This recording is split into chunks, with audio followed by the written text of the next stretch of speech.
Ladies and gentlemen, welcome to the Q3 9 months 2025 results conference call. I'm Sergen, the Chorus Call operator. I would like to remind you that all participants will be in listen-only mode and the conference is being recorded. The presentation will be followed by a Q&A session. You can register for questions at any time by pressing star and then 1 on your telephone. For operator assistance, please press star and 0. The conference must not be recorded for publication or broadcast. At this time, it's my pleasure to hand over to Bisera Grubesic, Vice President, Investor Relations. Please go ahead. Thank you, Operator. Good morning, ladies and gentlemen, and welcome to TeamViewer's Q3 25 earnings call. I am Bisera Grubesic, Head of Investor Relations here at TeamViewer, and today I am joined by our CEO, Oliver Stijl, CFO Michael Wilkens, and CRO Mark Banfield. We rescheduled this call to today from the originally planned date of 4 November in the financial calendar, following the publication of our ad hoc statement yesterday evening. We wanted to provide you with a comprehensive overview of our Q3 performance and the updated full-year guidance today. Today, Oliver and Mark will run you through the quarterly business update, and Michael will present the financials. The presentation will be concluded by a Q&A session. Same as in previous quarters, we will present non-IFRS pro forma top line and adjusted EBITDA performance. And also, please note you can find the important notice and the APM disclosure on slides 2 and 3. With this, I hand it over to Oliver to kick off our presentation. Thank you, Bisera. Good morning, everyone. Also, welcome from my side. Thank you for joining our call today, which we had to organize in short notice, as Bisera just mentioned. Apologies for that short notice. But based on our Q3 performance and following a comprehensive review of the remaining deal pipeline for the fourth quarter in 2025, we decided to update the full year 2025 pro forma guidance yesterday evening. And then obviously we worked hard to be able to provide you today with the complete picture of where we are. But let me begin with an overview of the last quarter. Closed the quarter with 4% revenue growth, as well as 4% ARR growth year over year in constant currency. Pro forma ARR reached 757 million euros now at the end of the quarter. Our enterprise business remained the key growth driver, with TeamViewer standalone enterprise ARR up 18% year over year in constant currency. Our profitability continued to be high in Q3, with pro forma adjusted EBITDA margin at 46% and adjusted EPS up 15% year over year. This demonstrates the resilience of our operating model and our ability to deliver strong margins through all macroeconomic cycles. Additionally, we improved our pro forma net leverage ratio to 2.8 times, in line with our deleveraging target. We also made further progress with product innovations and integration, particularly in the emerging category of autonomous endpoint management, or AEM, which is the main building block for the future digital workplace offering. We also progressed with DEX Essentials, which is our SMB DEX offering, as well as with TeamViewer One, which is the digital workplace platform. Moreover, we are well on track regarding our agentic AI roadmap. I will share a few more details on this topic later in the presentation. But obviously, also need to address one topic where we clearly performed below our expectations, the 1E standalone business. 1E's ARR decreased by 2% year over year in constant currency, and Mark will provide more details on this later. But I can already say that we have immediately taken first actions. We will continue to implement further measures, and we are confident that these actions will strengthen this part of the business going forward. Ultimately, the slow pipeline conversions of 1E standalone business negatively impacts our top-line guidance for this fiscal year. Michael will explain the guidance update in the financial part of the presentation in detail then. And as usual, let's now take a look at the regions and customer categories and how they developed in the quarter. So revenue grew in constant currency across all regions in Q3, demonstrating the resilience and adaptability of our business. EMEA was once again our strongest region, delivering 101.5 million euros in revenue, which is up 6% year-over-year in constant currency. This very solid performance reflects the continuous robust enterprise momentum, and it underlines the relevance of our offering in this market. EMEA remains a reliable growth engine for TeamViewer, supported by strong demand for our high-value solutions. In the Americas, revenue came in at 72.1 million euros, which is up 2% in constant currency, despite a generally subdued market environment in the US. This impacted deal volumes and slowed decision-making, particularly regarding the 1E business and in the public sector, where the recent government shutdown has been overshadowing customer conversations for quite some time now. After Doge in the second quarter, this was the next topic. APAC delivered 18.3 million euros in revenue, which is up 3% in constant currency, also driven by solid enterprise performance. We also secured promising DEX pilot wins in markets like South Korea, which is really reinforcing our strategic directions in the region, because it's clearly a new topic in the regions where we can position ourselves very nicely. If you look at our customer categories, enterprise continued to demonstrate strength. Revenue grew by 8% year-over-year in constant currency to now 57.9 million euros, and enterprise ARR increased by 12%, reaching 230.5 million euros in constant currency. And as I already said, this performance was driven more by TeamViewer standalone enterprise, which grew ARR by 18% year-over-year in constant currency.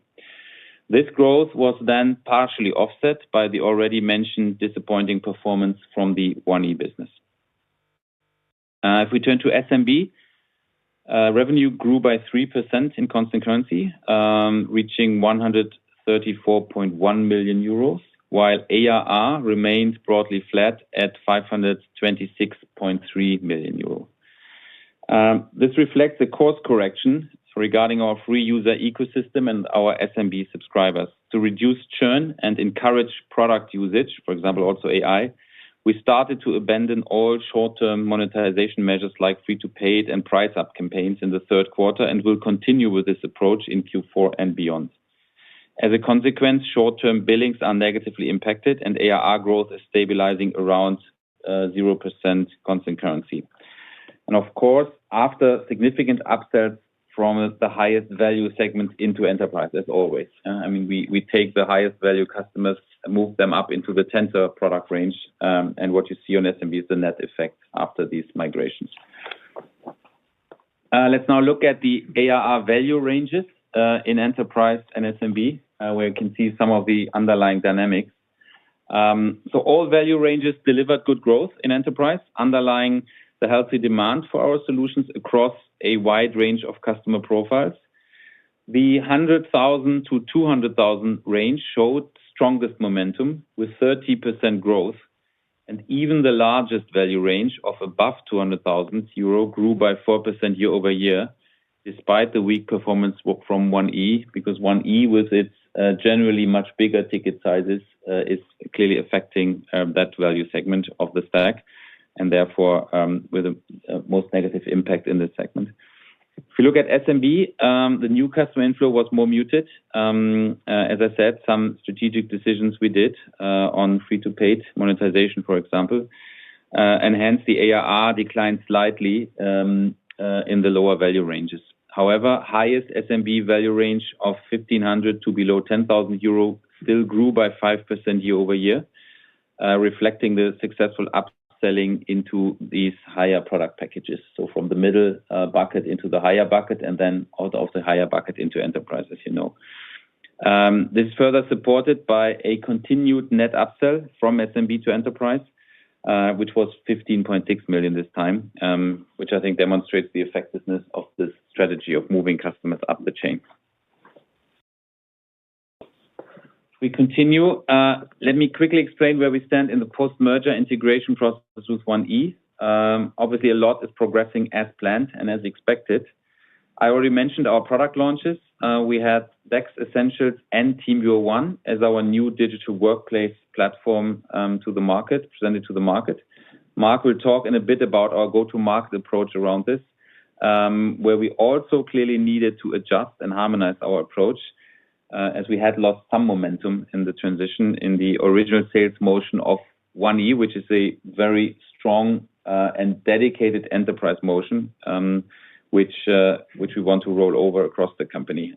We are making good progress from our perspective with the processes and infrastructure harmonization. For example, all former 1E colleagues are fully integrated into our organization and application landscape, and we're also progressing well with the role of Salesforce as our new joint CRM system. 1E was on Salesforce before, and we're going to roll this out across the whole company, which will also bring even more structure and rigor and processes in the enterprise motion. Unfortunately, we had a few former 1E people that left the company. This is natural, obviously, in an M&A process, but it was slightly more than expected, and that slowed down the progress, especially on the sales side, a little bit. And with this, I'd like to hand over to Mark to explain what happened to the 1E business and how we are going to move this forward or turn this around. Mark? Thank you, Oliver. Good morning, everyone. As Oliver already said, the standalone business for 1E was not good in the third quarter. It was significantly below expectations compared to the pre-acquisition growth trajectory, which I was proud of as 1E's CEO last year. Unfortunately, we lost a few key customers in Q3, and we were not successful in converting the pipeline and bringing in new DEX enterprise deals. We have to admit that the strong focus on the post-merger integration and the launch of the new joint products, combined with the departure of some 1E employees, impacted 1E's original sales motion, product prioritization, and customer relationships. Moreover, the muted macroeconomic environment in Europe and the ongoing macro challenges in the US also impacted 1E's sales by slower customer decision-making and reduced deal volumes. The US was traditionally 1E's strongest market with a focus on public sector, as you know. It's obvious that discussions about the current government shutdown have been impacting buying behavior in the US way before the shutdown started. The good thing is we clearly identified these weaknesses and took immediate action. For example, I'm excited to have taken over leadership for all global sales teams and channels, and I'm currently in the process of harmonizing and unifying our go-to-market approach across all regions and product divisions to be able to scale. We have now enabled more than 200 sellers to sell the entire product portfolio, which is a massive potential for us. At the same time, Oliver's taken over responsibility for all marketing functions to support sales and go-to-market globally. Additionally, our new Chief Customer Officer, Debbie Lelitas, is building up a global customer success and support organization with the clear goal to improve customer experience, satisfaction, and loyalty. In the next weeks and months, we will jointly focus on retaining the existing 1E customers, as well as converting pipeline for Q4 and, of course, building new pipeline for next year and beyond. Of course, we will continue with our successful activity to cross-sell DEX Essentials into the TeamViewer SMB customer base, as well as develop TeamViewer One as the one-stop shop digital workplace platform. It's obviously very disappointing that the 1E business delivered in the third quarter, but this doesn't diminish the strategic value of combining TeamViewer and 1E technology to build something new and market-leading to set us up for long-term sustainable growth. I'm proud of what we've accomplished since the acquisition. We've made significant progress integrating DEX technology into the TeamViewer portfolio and platform. The introduction of DEX capabilities to our existing customer base have delivered promising results. Within 9 months, TeamViewer has doubled the number of customers using DEX solutions. Today, customers are using DEX Essentials on more than 100,000 endpoints. In short, we've positioned the company to deliver meaningful customer benefits and succeed long-term in the ever-changing market environment. In my new role as Chief Revenue Officer, I'm committed to driving pipeline and conversion for Q4 and beyond. Back to you, Oliver.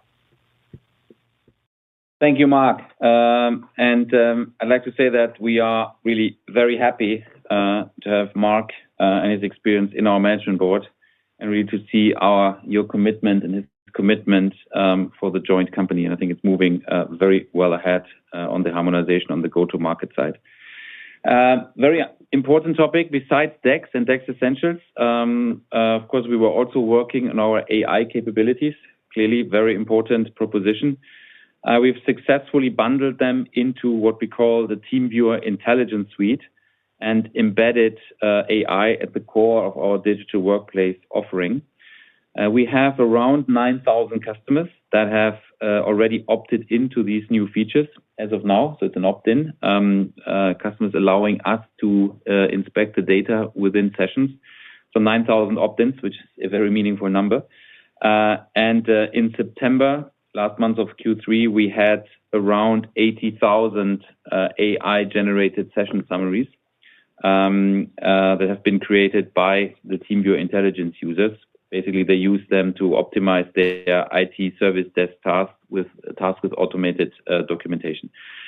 Early days, but this is very promising, significant number, and I think it's a promising sign for our future success in agentic operations, and it's growing from here.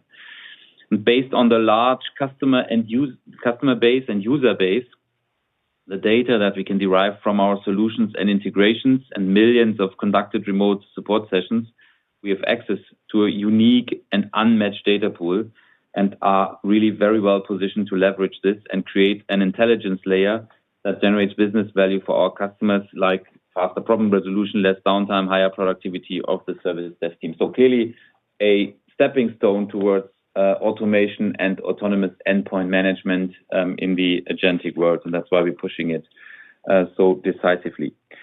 With Session Insights, Analytics, and Copilot, which we already introduced into the market, we are driving this forward, and we're working on launching more agentic offerings around this platform soon. To round up my presentation, I would like to show you a visualization of how we see our product offering positioned in the market, so-called house. I would like to underline again the strategic value of the 1E acquisition, as it enabled us to successfully position us at the forefront of the emerging so-called digital workplace and autonomous endpoint management categories, at the side of our leading frontline offering for the connected workforce. Through the unique combination of TeamViewer and 1E technology within the TeamViewer One platform, we were able to create an industry-leading one-stop shop for IT operations and autonomous endpoint management, which covers the full spectrum from proactive auto-remediation capabilities, the old DEX positioning, to the remote expert support, which is the TeamViewer side. And I think it's fair to say that customers across the globe do understand and embrace the value of DEX or AEM or automation, and really buy into the strategic roadmap towards more automation and ultimately autonomous endpoint management. All of this is powered by AI, as I said before, as this is horizontally embedded across the entire portfolio and at the core of our offering. And with this, I hand it over to Michael for the financial update. Thank you, Oliver, and good morning, everyone. Let's now turn to our key financials for the third quarter of 2025. We go to the next slide, please. In Q3, TeamViewer delivered revenue of around 192 million euros, up 4% year-over-year in constant currency, and all regions delivered, again, pro forma revenue growth in constant currency. Our profitability remained strong. Pro forma adjusted EBITDA increased to nearly 88 million euros, resulting in a margin of 46%. Pro forma adjusted EPS was up 15% year-over-year compared to TeamViewer standalone in the prior year, reaching 0.34 for the quarter. And pro forma net leverage ratio further improved to 2.8 times, down from 2.9 times in Q2 2025 and fully in line with our deleveraging targets. Now let's take a closer look at the details of our Q3 results. Next slide, please. Pro forma revenue in Q3 grew by 4% year-over-year in constant currency to around 192 million euros. TeamViewer standalone delivered revenue of 177 million euros in constant currency and grew 6% year-over-year. This was supported by strong enterprise momentum in EMEA and in APAC. 1E standalone pro forma revenue was 50 million euros in pro forma revenue, reflecting an 8% decrease year-over-year in constant currency. This decline was primarily driven by transformation-related headwinds and persistent macroeconomic challenges in the US. The ARR grew by 4% year-over-year in constant currency and reached 757 million euros. As Oliver explained, enterprise ARR grew by a double-digit percentage year-over-year, driven by the continued strength of the TeamViewer enterprise business. This growth was partially offset by weak performance from 1E. Sequentially, the ARR was broadly flat, primarily due to the challenging US market negative FX impact. Importantly, our profitability remains strong with an adjusted EBITDA margin of 46%. Let's continue with our enterprise business on slide 16, please. Enterprise continued its high single-digit growth path in revenue and double-digit ARR, highlighting the underlying strength of TeamViewer's core business. Enterprise ARR grew by 12% year-over-year in constant currency, reaching over 230 million euros by the end of the quarter. This performance was primarily driven by the EMEA and APAC regions, both of which demonstrated robust enterprise momentum, with growth exceeding 20% year-over-year. This was driven by the continued strong performance of TeamViewer Enterprise on a standalone basis. As mentioned earlier, 1E standalone performance was impacted by transformation-related headwinds and ongoing macroeconomic pressures, leading to notably weaker results in the US market. On the right side of the slide, you can see that the number of enterprise customers continued to grow, both sequentially and year-over-year, reaching 5,216 at the end of the third quarter. Pro forma enterprise ASP remained stable at 44,000 euros per customer. Enterprise net retention rate was 97% in Q3 on a constant currency basis. Adjusted for upsell from SMB customers during the period, the enterprise NRR reached 102% in constant currency. However, it's worth noting that the weak contribution from 1E slightly damped the overall sequential trend. Let's now move on to our SMB business on slide 17. SMB ARR was 526 million euros, flat year-over-year in constant currency. This reflects TeamViewer's strategic decision to pause all short-term monetization initiatives. This approach is aimed at revitalizing product usage across the free user ecosystem and the broader SMB customer base. However, in the short term, this impacts ARR and the other related KPIs on the slide. We deliberately halted all short-term monetization measures to reduce churn going forward and to encourage deeper engagement while strengthening the long-term value of our SMB offering. Pro forma SMB revenue reached 134 million euros for the quarter, up 3% year-over-year in constant currency. The number of SMB customers was 640,000 at the end of the quarter. Our SMB ASP was up 3% year-over-year and reached 822 euros. Let us now take a look at our cost base on the next slide. Pro forma adjusted EBITDA margin was strong at 46% in the quarter and benefited from cost optimization. Cost of goods sold remained broadly stable year-over-year.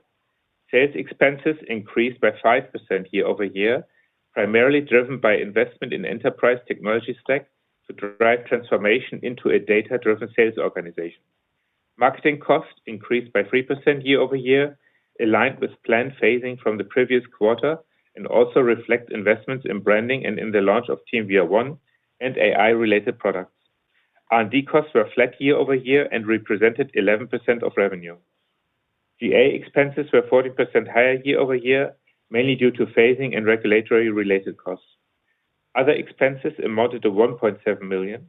The 700K increase in other expenses is mainly driven by bad debt increase, which is mostly phasing related. Let us move on to net income and EPS development on page 19. Pro forma adjusted earnings per share was 34 euro cents in Q3, which is an increase of 15% year-over-year compared to the prior year. The main driver behind the increase was our robust profitability, and our continued focus on optimizing operating expenses supported overall performance. Total interest expenses for the quarter amounted to 10.4 million euros, which is an increase of 6.1 million euros year-over-year. This was driven by the financing of the 1E transaction. The FX result reflects negative translation effects related to an intercompany loan as required under IFRS. Compared to the prior year, income taxes were lower in Q3 2025, reflecting a catch-up effect from the German tax rate decrease. With this, let's move on to cash flows on slide 20. Adjusted for non-recurring items related to the 1E acquisition, the levered free cash flow amounted to 21 million euros in Q3. This translated into a cash conversion of 24% for the quarter and 49% year-to-date. Other factors influencing cash flow in Q3 included higher working capital driven by seasonal patterns at 1E, higher operating costs, and increased interest payments related to the 1E acquisition. This was partially offset by lower tax payments, which mainly result from changes in our tax scheme and phasing effects. For the full year, we continue to anticipate a cash conversion rate of around 60%, which includes FX headwinds in the cash flow. I will now give you a short update to our financing on slide 21. We continue to deleverage in line with our target following the 1E acquisition. Our pro forma leverage ratio improved further to 2.8 times, down from 2.9 times in Q2. Cash and cash equivalents amounted to around 28 million euros at the end of the quarter. Net financial liabilities totaled 970 million euros at the quarter end. We successfully refinanced 30 million euros of the 175 million bridge loan through a private placement. This was structured as a bilateral agreement with a bank already engaged in one of our promissory notes. Private placements offer us a flexible alternative to traditional bank loans and help diversify our funding sources. Despite ongoing macro challenges, we remain firmly committed to disciplined capital allocation. Combined with our strong cash profile and solid cash conversion, this positions us well to achieve our leverage target of around 2.6 times by year-end of 2025 and below 2 times by the end of 2026. Let us continue with our financial guidance on the next slide. Based on the Q3 results and following a comprehensive analysis of the Q4 2025 pipeline, we have decided to update our full year 2025 pro forma guidance. Slower than expected conversion of the 1E/SPEX pipeline into ARR, which subsequently delays the conversion of ARR into revenue, contributed to the revision of the full year 2025 pro forma ARR and revenue guidance. At the same time, our adjusted EBITDA margin guidance has been raised, driven by rigorous cost management. The table on this slide outlines the changes with previous guidance on the left and updated guidance on the right. Under guided FX rates of 4 main categories, including the US euro-dollar exchange rate of 1.05, we now expect a total ARR to range between 780 and 800 million euros. Despite this ARR shortfall, our full year revenue guidance is expected to remain within the original full year 2025 guidance between 778 and 797 million euros, albeit at the low end. Our adjusted EBITDA margin guidance has been raised to approximately 44%, driven by the rigorous cost management. Let me explain the currency impact for the ARR and revenue guidance changes on the next slide. Let's start with the update to our ARR guidance on the left. As we saw on the previous slide, that the ARR guidance for 2025 has been revised downward by 35 to 40 million euros due to operational impact, which is mainly 1E related and partially due to our deliberate decision to rebuild the SMB ecosystem. Oliver and Mark discussed in detail the 1E performance and the actions we have taken to return the 1E business to growth. In addition, updated FX assumptions for our 4 main currencies result in around 20 million euro FX headwind in the ARR. For revenue, updated FX assumptions led to around 12 million euro FX headwinds as you can see on the right-hand side. Let me now briefly discuss our preliminary view on the full year revenue impact in 2026. Management remains highly committed to accelerating ARR growth in 2026 and beyond. The reduced full year 2025 ARR expectations have, however, a negative impact on the 2026 revenue. This slide presents our preliminary view for the full year 2026 revenue. Under the guided FX rates, we now expect a revenue growth of approximately 2 to 6% year-over-year, corresponding to 790 to 825 million euros. In addition, our updated FX assumptions for our four main currencies based on full year 2025 expectations result in around 25 million euro FX headwind, as shown on the right. Please note, we will provide official full year 2026 guidance and a further outlook for 2027 to 2029, including currency updates, with the publication of our Q4 and full year 2025 results. With this, I would like to hand back to the operator to open the Q&A. Thank you very much, ladies and gentlemen. We will now begin the question and answer session. Anyone who wishes to ask a question may press star and then one on their telephone. You will hear a tone to confirm that you have entered the queue. If you wish to remove yourself from the question queue, you may press star and two. Participants are requested to use only handsets while asking a question. Anyone who has a question may press star and one at this time.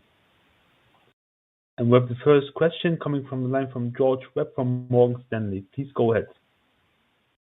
Yeah, hi, Oliver, Michael, and Mark. I've got a few questions, please, and maybe I'll keep them to the core business. Well, actually not true. Let's go into 1E first. If we talk about the reasons why 1E saw weakness in Q3, I guess you gave a range of potential reasons: macro, impacting deal closures, some sales employees leaving, several churned customers.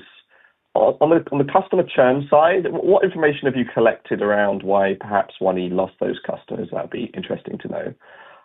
Secondly, on the SMB side of the business, you flagged that kind of change in strategy around free-to-pay monetization to aim to reduce the churn. That churn ticked up slightly in Q3. Why have you felt the need to make that pivot there at this stage? Is anything in that SMB market changing?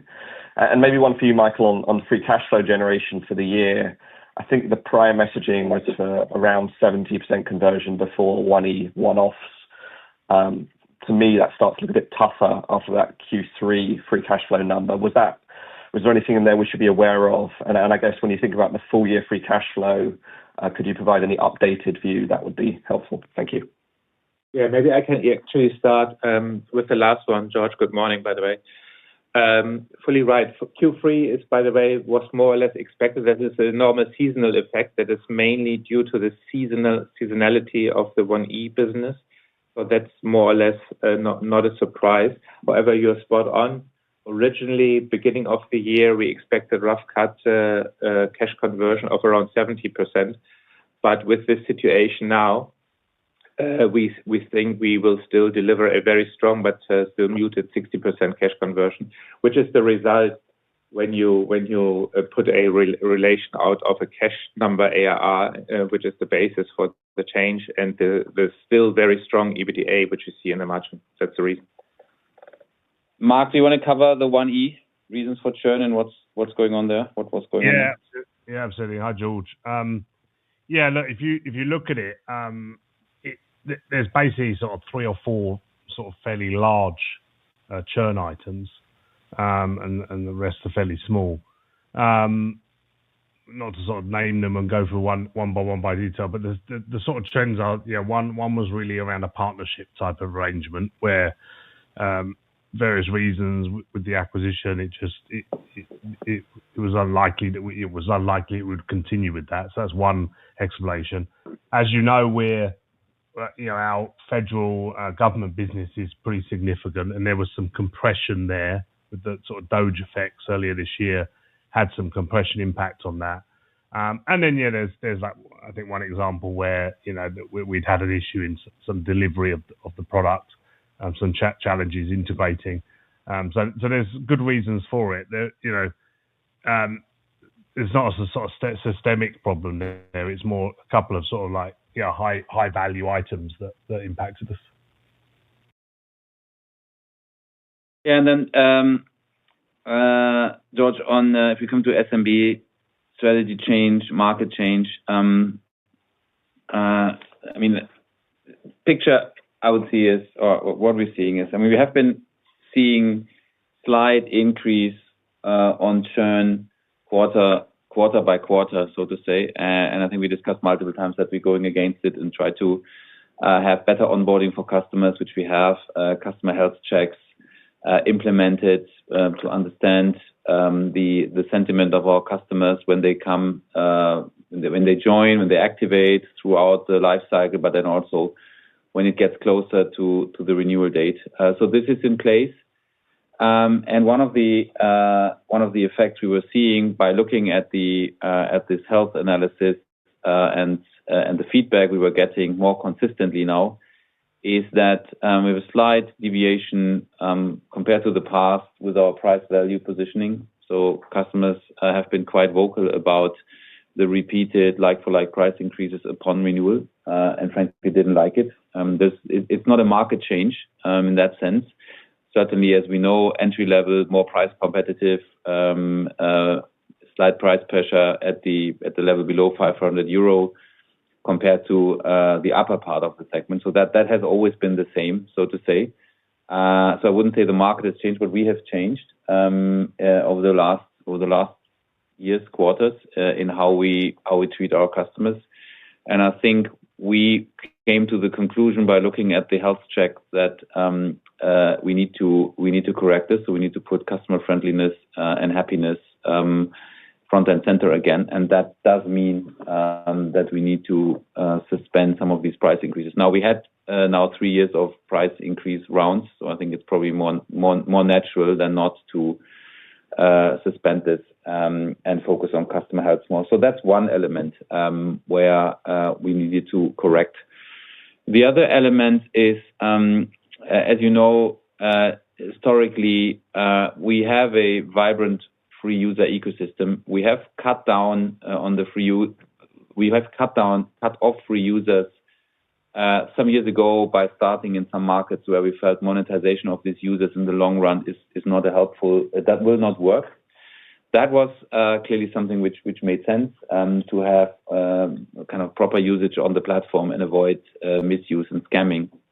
But I think we have gone, we have gone too far in strict monetization too early when users come to the platform. That does impact virality, and it does impact the development of the free user ecosystem. And there's always a part of the free user ecosystem serving as a funnel for usage for paid customers, for paid subscribers, and for the proliferation of the product into companies and thereby bringing us new business leads. So that's an important dynamic, which obviously we know of. That's nothing new. But from our analysis, we have been too tight on monetization, and thereby we have dampened the virality effect, which is an important piece. So that's also something which we're correcting.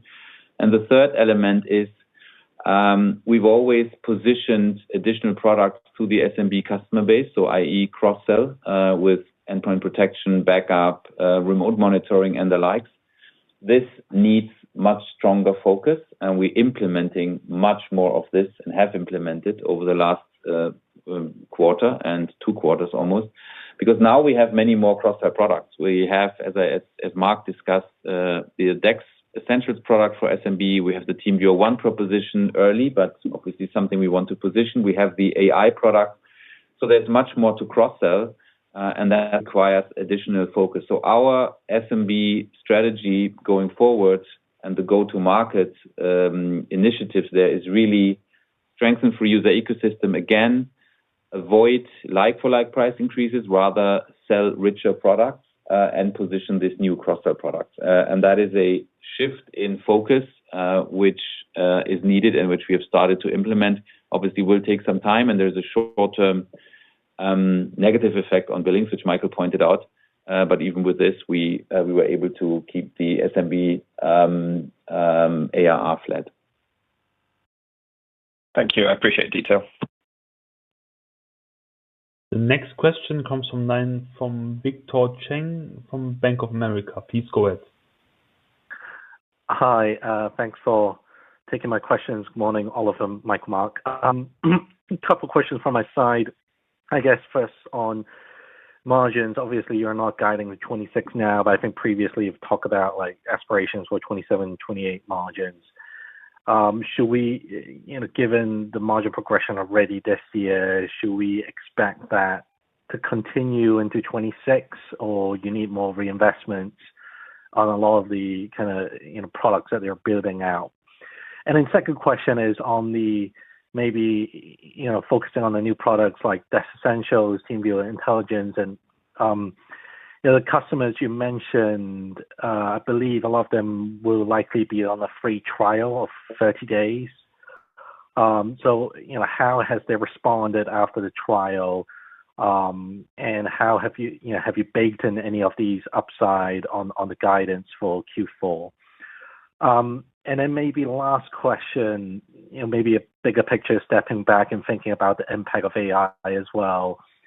Are you seeing maybe less, demand and use case for remote support, because maybe AI is helping a lot of users, self-helping themselves, and a lot of these smaller businesses might not necessarily be taking on the Desk Essentials and TeamViewer Intelligence yet? And how, might you be addressing that? Thank you. Yeah, thanks, Victor, and good morning. Let me take your first question on the margin. Maybe the most important message upfront, the future outlook to 2028, slow margin improvement to 44 and 45% is in full swing and full intact. That's very important to us. There's no change, and we clearly see this. With the updated or raise of the margin for 2025 to 44%, we should not continue from here or believe that we are already there, because 2026 is number one, because of the slower revenue growth, which we explained. There's obviously a little bit of margin pressure, but even more important, so as you rightfully say, we may also need a little bit of funds, which are very important to invest into the expected and clear growth pattern from 2027 onwards. So we should not continue for 2026, but for the outer years, full in swing, 44, 45. Then maybe to the next question. So, a second question about Desk Essentials, TeamViewer Intelligence, TeamViewer One, so all these new products. What we're seeing, it's not only free trials. As you point out, yes, we have, if you go to the website, there is business trials, and there is good conversion from the trials. So this is obviously self-set up, self-serving of customers.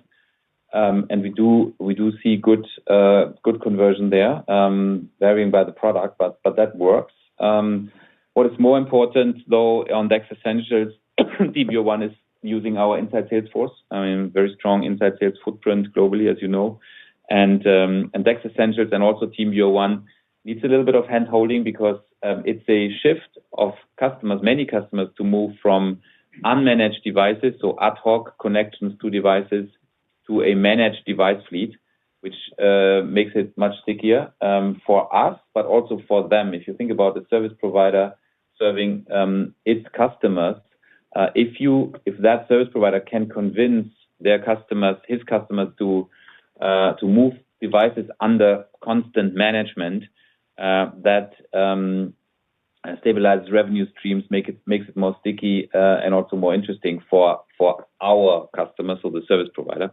And that's why we handhold there with our inside sales and to help them manage devices, move devices to the management base. And then we change the pricing structure, which is an endpoint-based pricing and the likes and the likes. So that's early days. We only launched these products recently. But as Mark pointed out, we have been able to win a good number of new logos already on Desk Essentials. It's smaller tickets, clearly. It's made for SMB.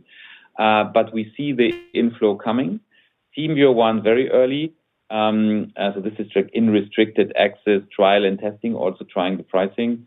And TeamViewer Intelligence Session Insights, as I mentioned, 80,000 sessions. Every licensed customer has a free session volume.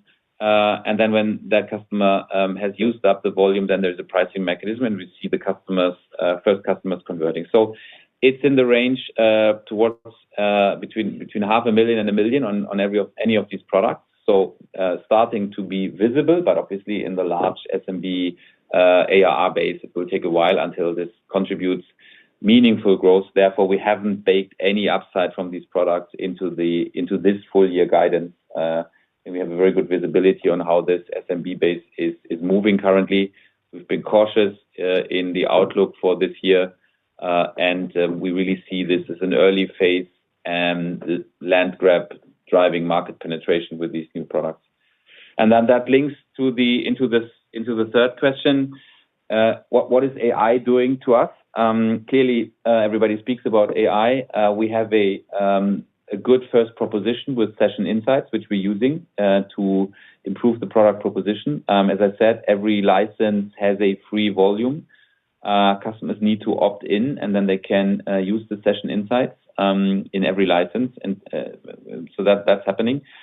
Are we seeing compression, less remote support needs from AI because of self-service as users? Not really yet. I think there's still a significant difference between what you can fix yourself when you are a educated IT user, which I know you are, and many of us are. But the overall situation is still that service providers are growing and having more devices to manage and more complex application landscapes. So there will be a shift coming more and more over time.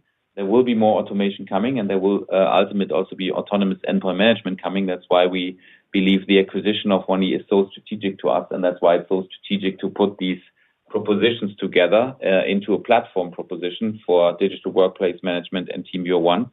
So more relevant than ever. I think, if anything, also coming back from Dreamforce conference last week, there's so much talk and chatter about AI that what it does maybe is introducing a little bit of hesitation also on the enterprise side, because people really assess and evaluate the different solutions out there at this point in time. Very clear. Thank you.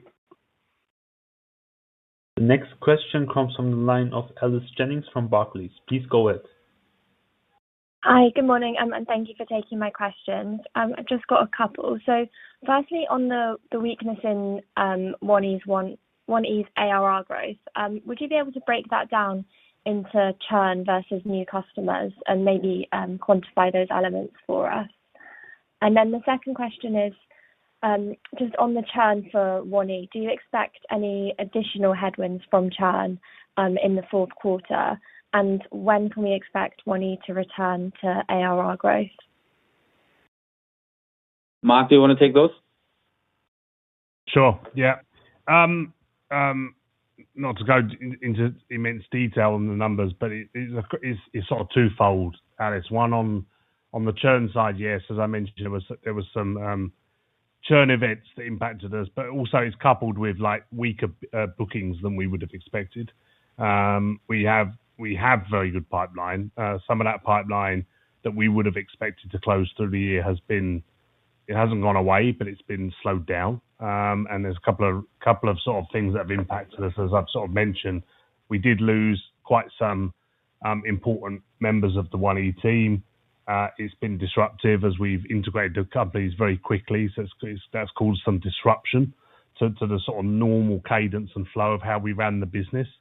The benefit, of course, is that this huge focus on integrating 1E into TeamViewer and then enabling all of the TeamViewer go-to-market to be accomplished, to be able to go out and sell decks and sell this automation story was key. That was the major strategic reason for the acquisition, as Oliver mentioned, and we have worked really hard on sort of really enabling the entire organisation. So we definitely believe we'll see a return to growth in Q4 on the deck side as we start to see some of that pipeline that has been elongated start to close.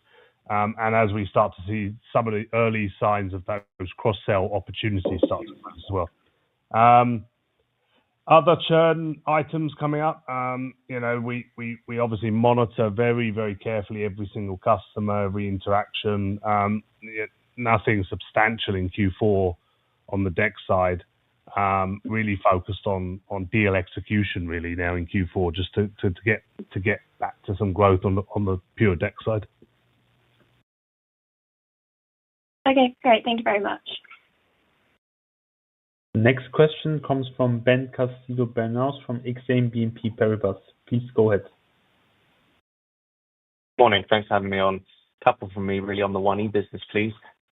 Just trying to assess with regards to the customer churn, how much is just single customer concentration risks versus a broader trend? Is this a trend you just saw in Q3? Did that start sooner? Why did it accelerate so much in Q3? And then, I guess, following on from Alice's question, but if you look at your customer base here, we're approaching the year end, the important enterprise renewal cycle. What are you assuming for 1E's retention rates into Q4? Should we be thinking that is stabilizing from here or further downside to come? And then, again, sorry to labor the point here, but on the employee departures at 1E, could you maybe give us a sense of, were these important employees sales focused or product focused? And if you look at your sales force today, how much of that is kind of new bodies in there versus the existing sales force you had 12 months ago? Thanks. Maybe I start first, and then Mark, please chime in. So I think 1E customer concentration. So yes, as you know, 300 enterprise customers. So I think clearly single customer events do make a difference. I wouldn't say from what we see, this is a broad trend across the customer base, as Mark has already pointed out. I mean, there was a larger deal here, which started as a partnership deal, which we then converted into a customer relationship, but then felt strategically doesn't make much sense. Another big deal that had the downsell, which we were discussing in Q2 already. Couple customers not happy with the roadmap development because of the kind of shifted focus to integration and new product development. So in hindsight, it's probably a little bit too much overexcitement maybe on resource allocation to the new offerings versus the old roadmap delivery. I think that's fair to say. And that has then also led to customers walking. And then some price pressure overall or lack of upside. So not a major trend, but yes, here and there a customer. Also not an acceleration in any way in Q3. I think it's more the opposite, that in a quarter like Q3, you obviously normally would see more deal inflow, which then compensates for the churn, and therefore you would normally see the nose lifting in performance. That didn't come on the new side, on the deal conversion, because we had lots of slip deals. And that then creates this overall more negative picture than it is in Q2 and Q1. And that's hence also the reason why we said, okay, what is the outlook for the year? And so therefore, that's the dynamic there. That leads to your second question. What are the assumptions on 1E retention? No major change go forward. So when we look at the remainder of the year, obviously we assume, again, to my point, new deal conversion. There's pipeline deals, good pipeline deals, and we would want to convert a few nice ones of them towards year end, which we always said. But there is no significant change on the churn side. As Mark pointed out, it's relatively calm now towards year end. We know the deals one by one. We're very close to the deals. And I don't think we have any visibility of any major deal not renewing at this point in time. So I think that the assumption towards year end, until year end, I think it's pretty deal by deal discussion. Organization, who did we lose? Few senior sellers, especially the senior seller leading the Americas. There was a loss. The senior seller leading Europe is with us and is fully integrated into the sales organization now. we have enabled the TeamViewer sellers to position the product, which is starting to work. We have very significant pipeline and POV starting, as Mark said. So they're not totally new, untrained. They have been out there in the market positioning, and it's great to see the pipeline build, especially in EMEA, but also already first POV started in Asia. So that's going in the right direction. But it was a discontinuity from 20 odd trained or 15 to 20 well-trained sellers down and distributing the knowledge across the TeamViewer sales force. But that is largely done. And now it needs rigor, cadence, systems, and additional pipeline builds, which Mark is working on together with the president. I don't know, Mark, whether you want to chime in. Yeah, no, absolutely. Look, obviously, it's always disappointing when you lose people, and yeah, that was a shame because it does disrupt the way that we ran the business. I think we have retained really key individuals. I mean, as with all these things, I mean, we can hire new sellers, we can train the TeamViewer sellers, and we have done. We can ramp people quickly. Me now taking over sales and putting in the same rigor and discipline we had on the One E side last year into the wider entire TeamViewer enterprise motion, I think will be beneficial because we really drive that kind of deal execution across the board. But we have retained a lot of really key product people, which is really important because there's a lot of deep domain expertise and knowledge around end user computing, automation, DEX. And a lot of those people remain within the business and committed, and we've even elevated some of those people. So not all doom and gloom, really. I think we've retained a lot of good people. But yeah, obviously disappointing, and it has impacted our performance this year by losing some key personnel. Maybe one mini add-on from my end, Alice, to end also on a high. What is important next to the loss on some of the sellers, what we did not lose is the CSMs, the former 1E CSMs. They're with us, and they're obviously super key and vital, and this is what is important for Mark now, ramping the overall sellers team of 250 into full DEX capability, sales capabilities. The CSMs play obviously a vital role, so that is obviously maybe a little bit on a high end. Thank you. I appreciate the detail. Thanks. Last question comes from Mohammed Moawalla from Goldman Sachs. Please go ahead. Great. Good morning, everyone. Thanks for taking my question. I had two. The first one was just on 1E. I remember at the time of the acquisition, you sort of anticipated standalone growth in the sort of mid-teens, and I think post-synergy in excess of 20%. How feasible does this sort of target look, at least in the next sort of 12 months, given some of the issues that you need to work through? And then secondly, I noticed sort of R&D was flattish.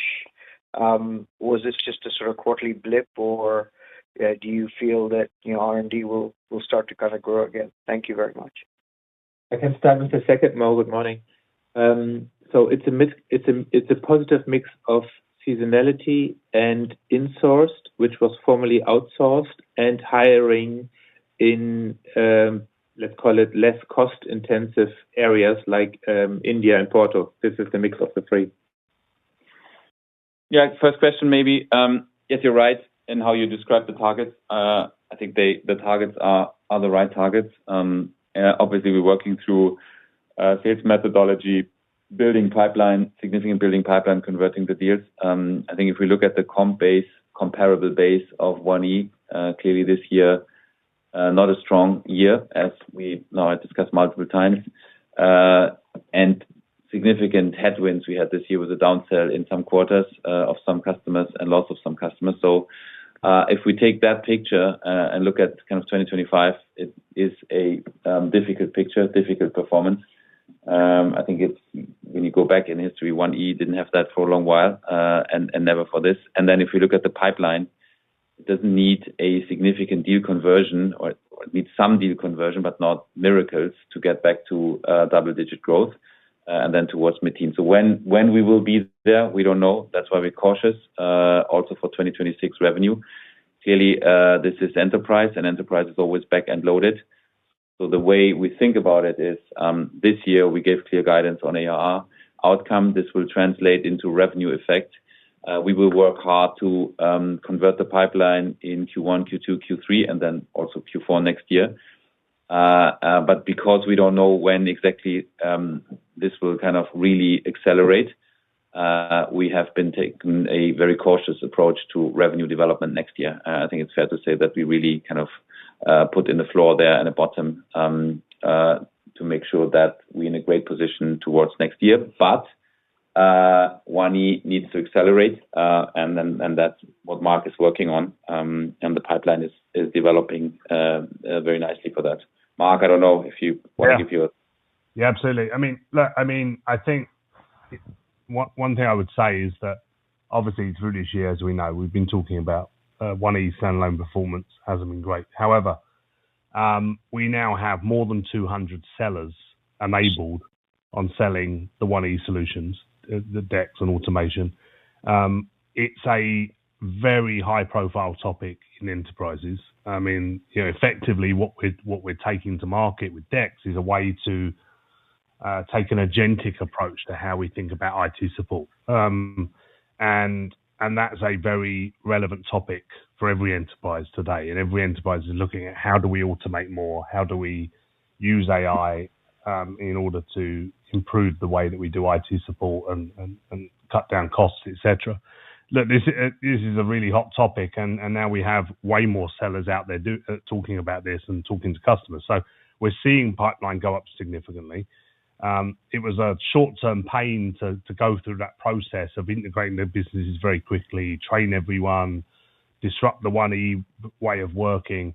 But I do believe that we're now set up for success. And as we go into next year, now we can really focus on deal conversion, and I think we'll start to see a better performance. But as Oliver said, we're cautiously taking a cautious approach there. But we're very, very focused now on how we run the business, the deal flow, the discipline around the sales organization, the number of POVs coming in, et cetera, et cetera. So, all hands on deck really to drive that performance. Great. Thank you. Ladies and gentlemen, that was the last question. I would now like to turn the conference back over to Oliver Steil for any closing remarks. Yes, thank you very much. Thank you once again. Thank you for the questions and your time. Also early and on short notice. Actually, honestly, thank you, Mark. It's 2 a.m. Or was 2 a.m. based out of Florida. Thank you for joining.